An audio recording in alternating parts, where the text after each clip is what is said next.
Well, good morning. Um, this morning, I want to talk about impermanence.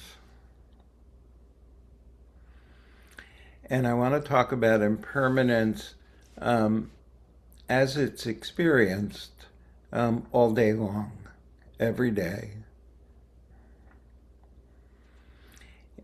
And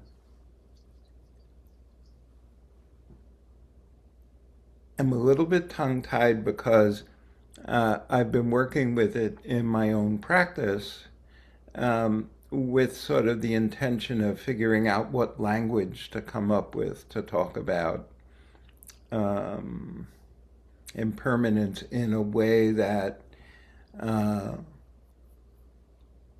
it's clear and understandable. Not so easy. And then, as I was preparing for this week's talks, um, I came upon a piece of paper that I wrote down a line from Christina Feldman's talk that we talked about last month. And the line is simply, the truth is, we are only ever episodic moments of impermanence. The truth is, we are only ever episodic moments of impermanence.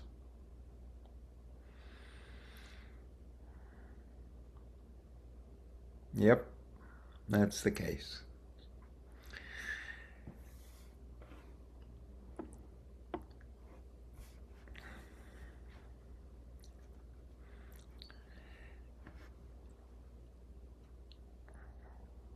So as you're sitting here right now,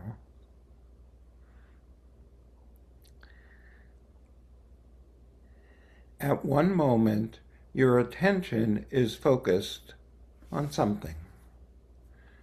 Could be focused on what you're hearing, could be focused on some sensation in the body, could be focused on a thought that comes up, or a complex of sensory inputs. And as you sustain focus on that one thing, on that one thought pattern or feeling experience or physical experience, sensory experience, as you focus, as you stay there, there is naturally occurring a sense that this is who I am. This is what I am.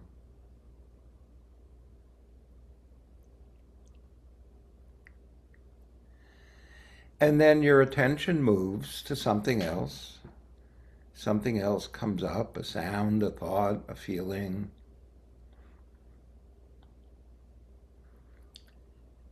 And your focus shifts to that. And along with the shift of focus, there's a shift in a sense of self, in a sense of who I am, what I'm about.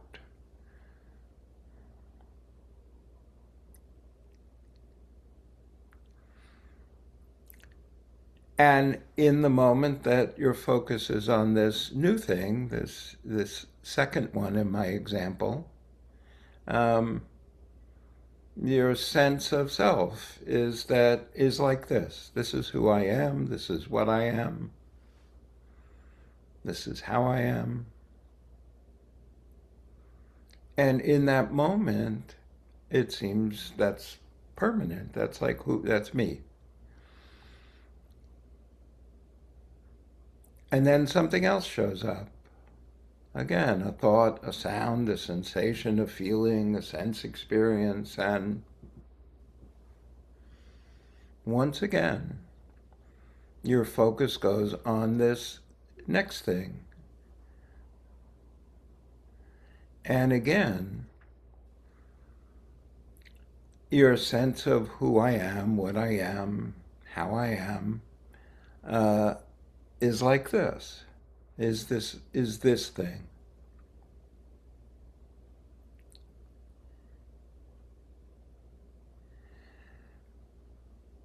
The experience of continuity is astounding.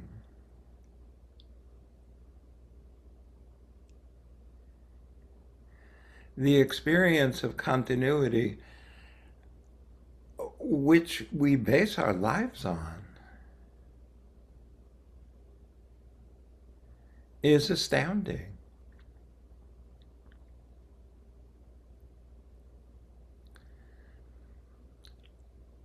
It was difficult for the Buddha to explain. It's been difficult for all teachers to explain from that day when the Buddha first might have talked about this to right now. How is it, as Christina said, the truth is we are only ever episodic moments of impermanence. Where does the continuity come from?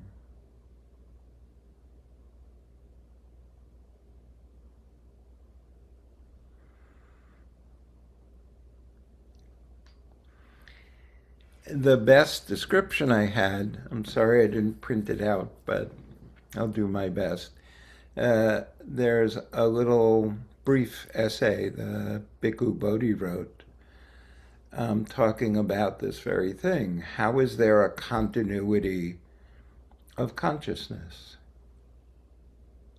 How does that exist when the truth is we are only ever episodic moments of impermanence? And in his essay, Bhikkhu Bodhi described sort of the way that each episodic moment of life conditions the next. And so it's almost like there's a handoff from one moment to the next. The next isn't arising independent of conditions. It's arising dependent on conditions.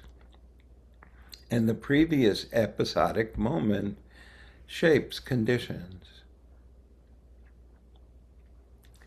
But not always. This is something you can watch for in your life for a bit of confirmation of this sense of life as an episodic moment of impermanence, which is sometimes the shift is abrupt. A simple example, I might be sitting in a chair or reading a book, and suddenly I remember something, a thought arises. And maybe the memory is, oh my God, I have an appointment. What time is it? And then I look at the clock and I'm like, oh God, I'm going to barely make it.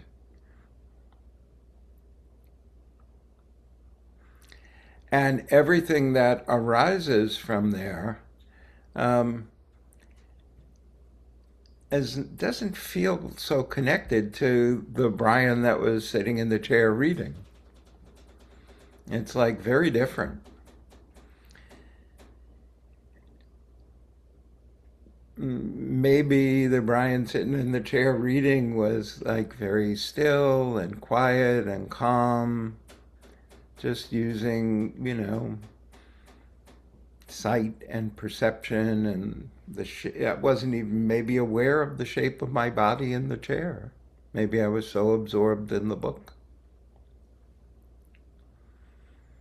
And suddenly I'm completely different. In movement, I have to, okay, you need to do this, you need to do this, you need to do this, you need to do this in order to get, together and everything set up for my appointment that I'm, going to barely make. if I do everything correctly. What a shift.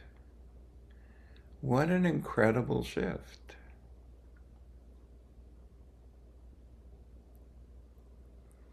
One of my favorite lines in all the teachings comes from Vasubandhu, who said that the arising of a sense of self arises in the transformation of consciousness. This is exactly what he's talking about. That moment when I'm quietly reading in a chair and I have a sense of self. This is who I am. This is what I am. This is how I am.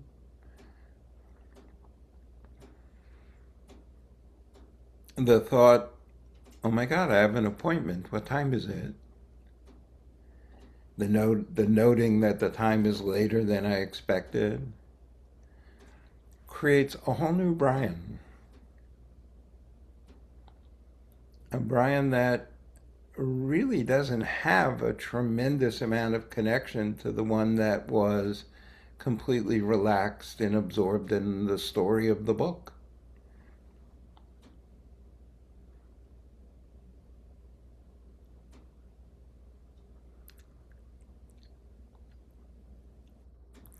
When Christina says, we are only,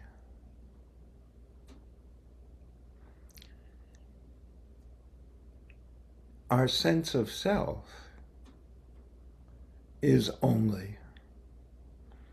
Our sense of self is only ever an episodic moment of impermanence.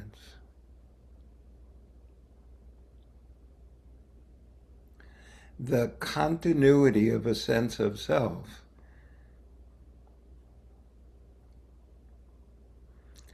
is dependent, we'll go back to what Bhikkhu Bodhi said, that each moment of experience conditions the next.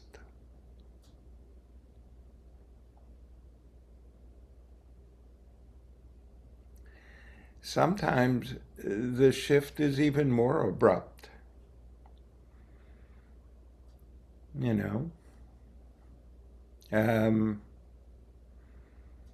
You're hiking somewhere, your foot gets caught in a root and you fall.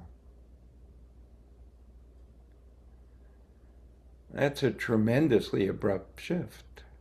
Maybe just before you fell, you were like in this state of really absorbing the leaves moving in the wind and the sound of birds and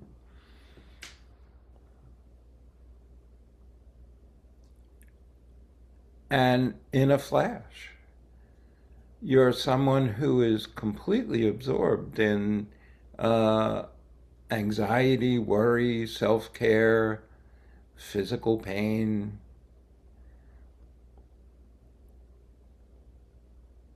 You're no longer hearing the birds or seeing the movement of the wind. That's like totally gone.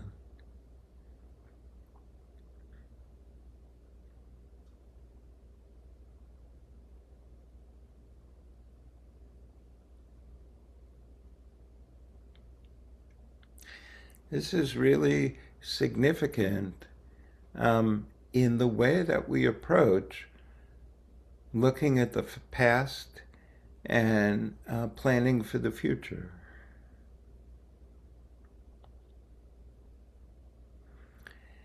Each moment that the past arises in our experience, the experience of the past arising is physical. We feel it. It's emotional. It's mental. It's not just a thought.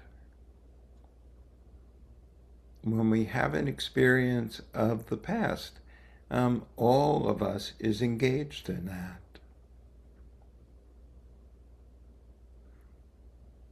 And that experience of the past is an episodic moment of impermanence. And the self-identity that arises in a reflection on the past is a self-identity that may have very little connection with the room you're sitting in, the life you're engaged in now.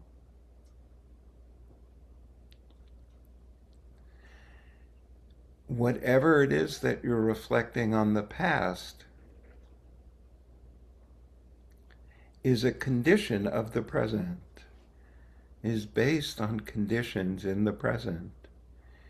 And past events, of course, condition the present.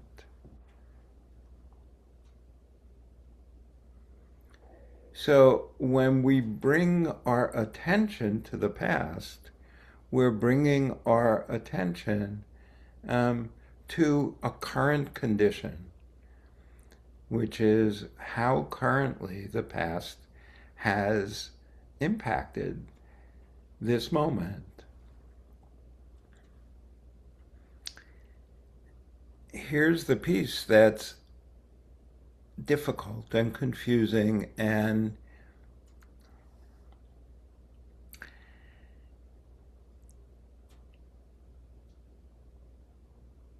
when that past experience arises in a present episode of impermanence, again, that becomes our self-identity. This is who I am. This is what I am.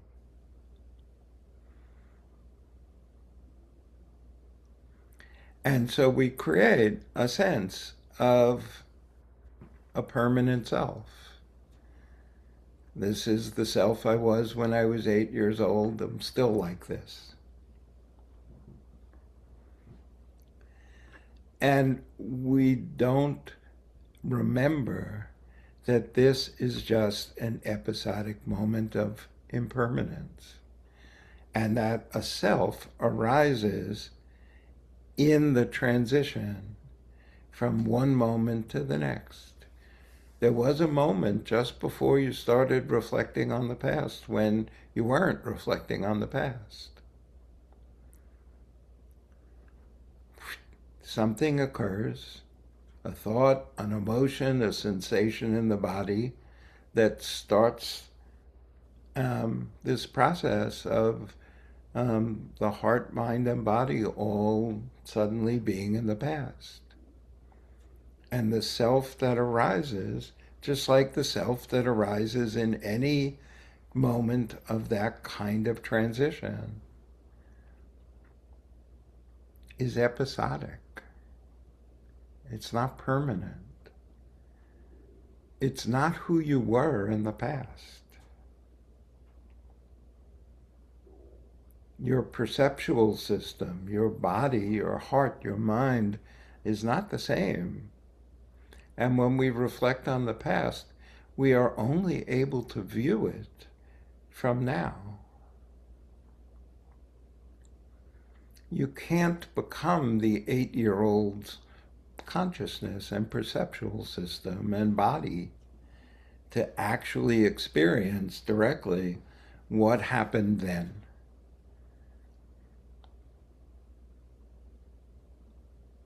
You're perceiving it. Your perception of it is the you now. In fact, is the you in this episodic moment. Because as we know, we can reflect on a particular event that was very meaningful from our past.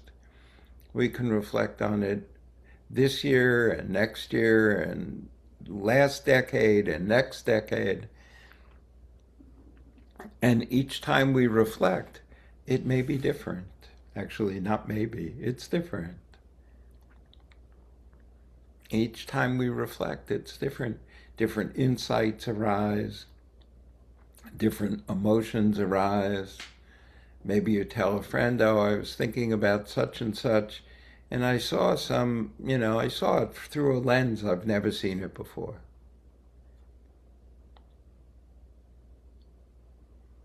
It's episodic.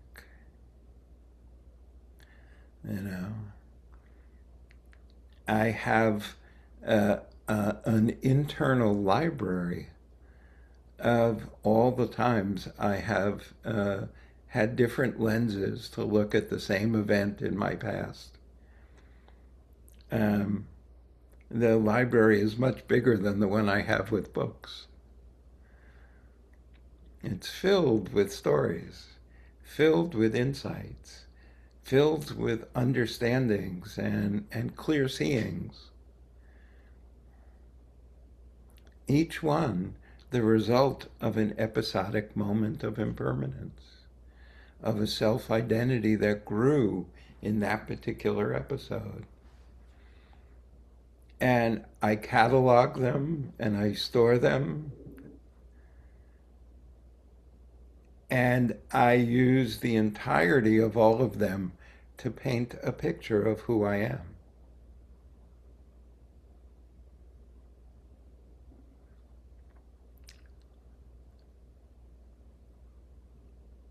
But the truth is that we are only ever episodic moments of impermanence. That catalog, stored nicely, just rests until I become conscious of the catalog or some event stored in the catalog. And that becomes my present experience. That becomes this episode. Over and over again, all our lives, all the lives of all beings.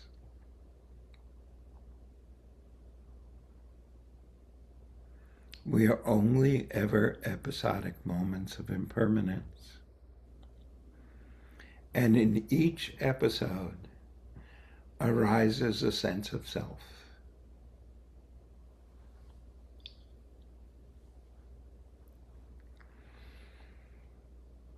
You know, one of the favorite metaphors that I've used, other people use, because it's so beautiful, is the metaphor that we are like a wave.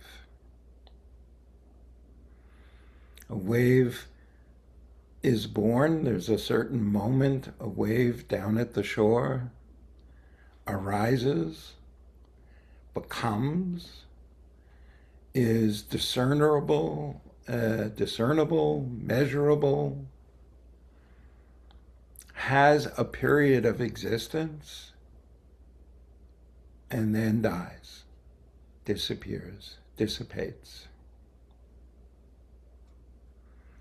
And the entire time that is occurring, the wave is nothing other than the ocean. It's not separate from the ocean. It's not independent from the ocean. It is the ocean. You are that.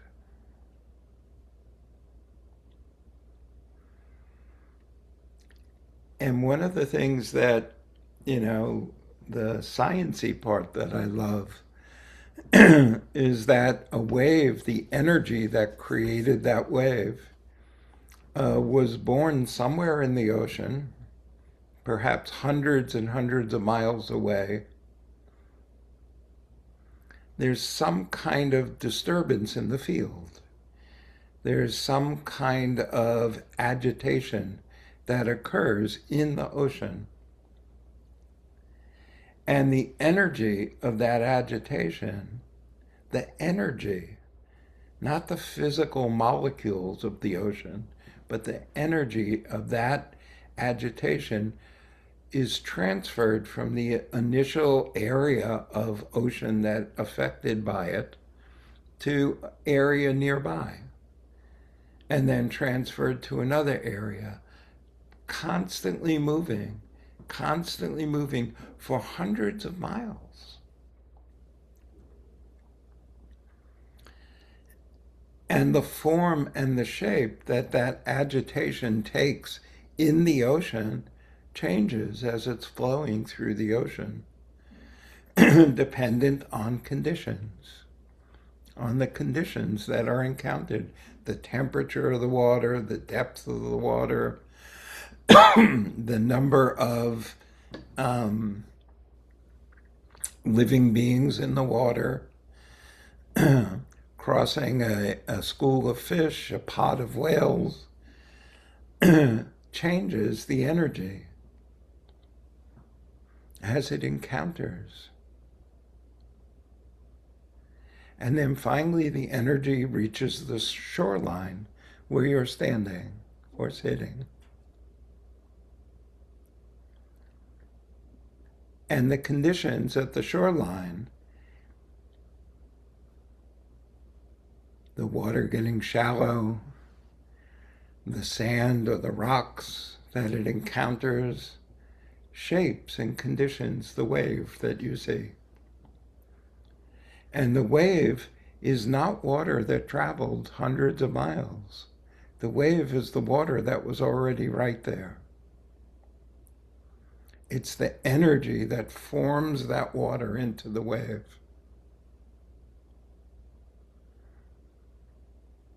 We are that.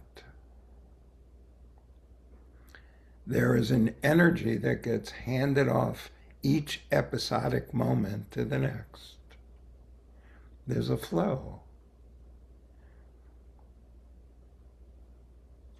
And what that energy encounters as it hits different conditions changes. And dependent on the conditions, dependent on the energy itself, there arises a sense of self-identity, a sense of this is me. And with the arising of this is me is the arising of this is not me. Separation occurs. Distinctions occur.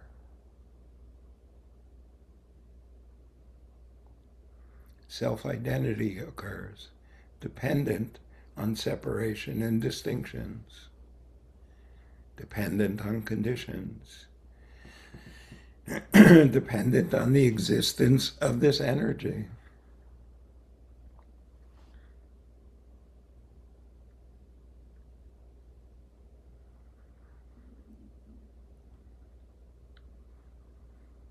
The purpose of our practice, the value of mindfulness, is to be able to see directly the arising of a sense of self,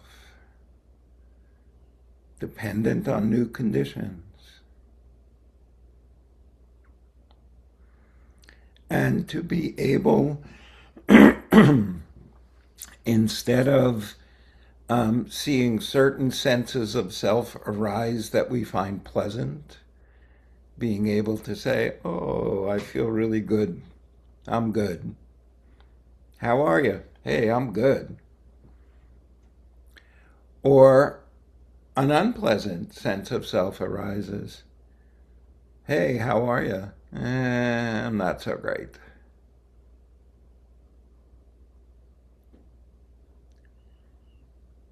When this sense of I'm good or I'm not so great arises, we get caught. We get caught in believing that this sense of self is who I am, is what I am. The purpose of our practice is to sustain a mindful sense of the episodic nature, so that with each arising of, hey, I'm good, or, yeah, it's not good, with each arising, we can look at it and go, wow, is this amazing? Is this, whoa, this is what wow, look at this. An entire sense of self is fabricated out of like this. Look at all that's happening. You sit at the ocean and you look at these waves, and if they are particularly beautiful and amazing, or if you're so sensitive that even when they're ordinary, it's amazing. You are like a wave. You're amazing. The self-identity that arises is astounding, that you could create self-identity out of just this.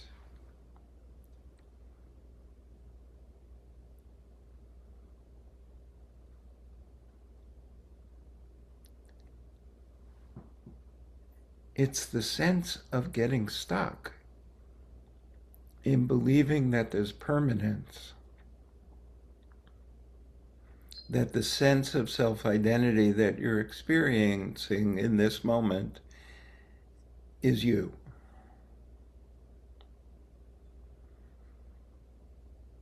The work of our practice is to see it as a fabrication, as a formation,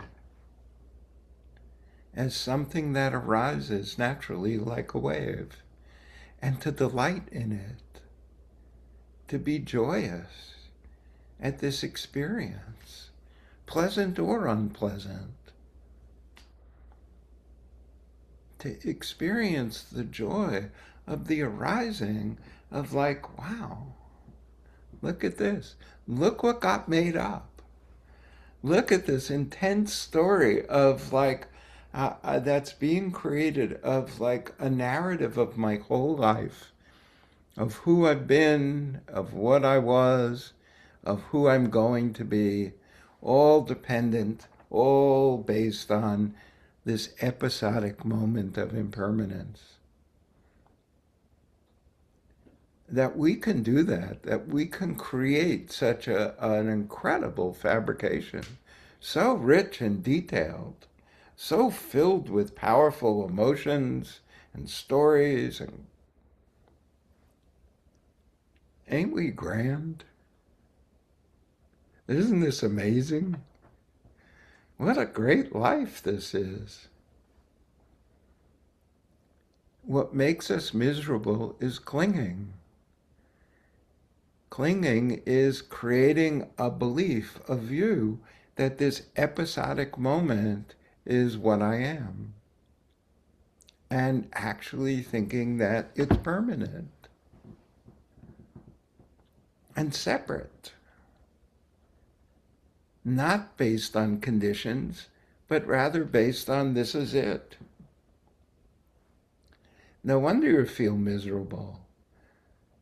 If you went to the beach and there was a wave that was simply frozen, and there was no more movement in the ocean was just frozen in its one position, and the ocean said to you, sorry, I know it was much more interesting and lively before, but I finally resolved who I am, and I am permanently like this. You would be like, ah.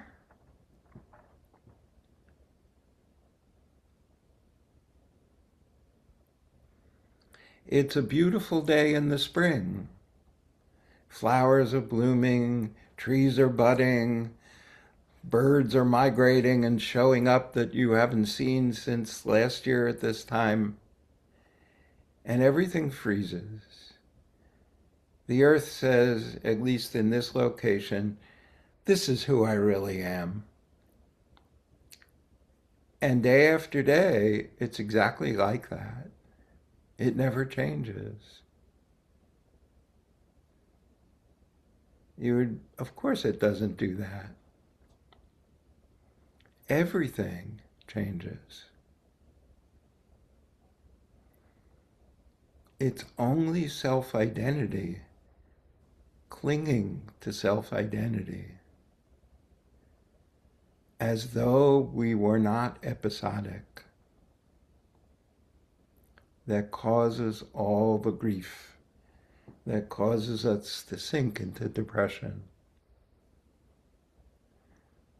or to get manic and chase everything, as a way of creating some kind of solution to the problem, in quotes, problem is in quotes, that we have.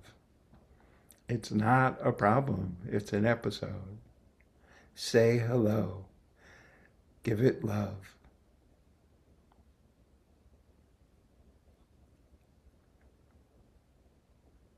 Give it love. Oh yeah, love. Good idea, I should mention this. You know that energy that's moving through the ocean that creates the wave?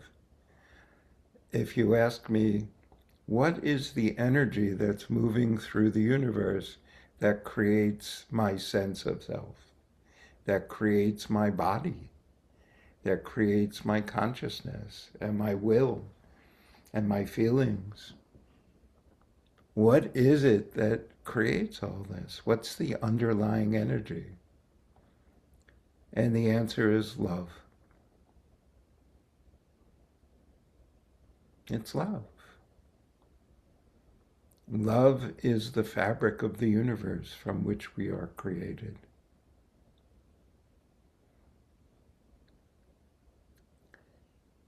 We do not need to chase love, to search for love, to go find love.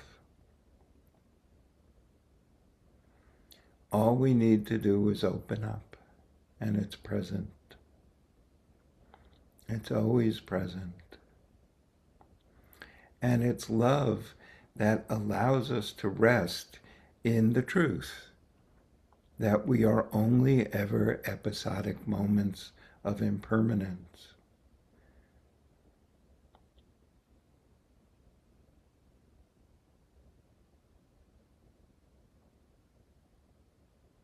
We are only ever episodic moments of love manifesting as a result of conditions. It's always there.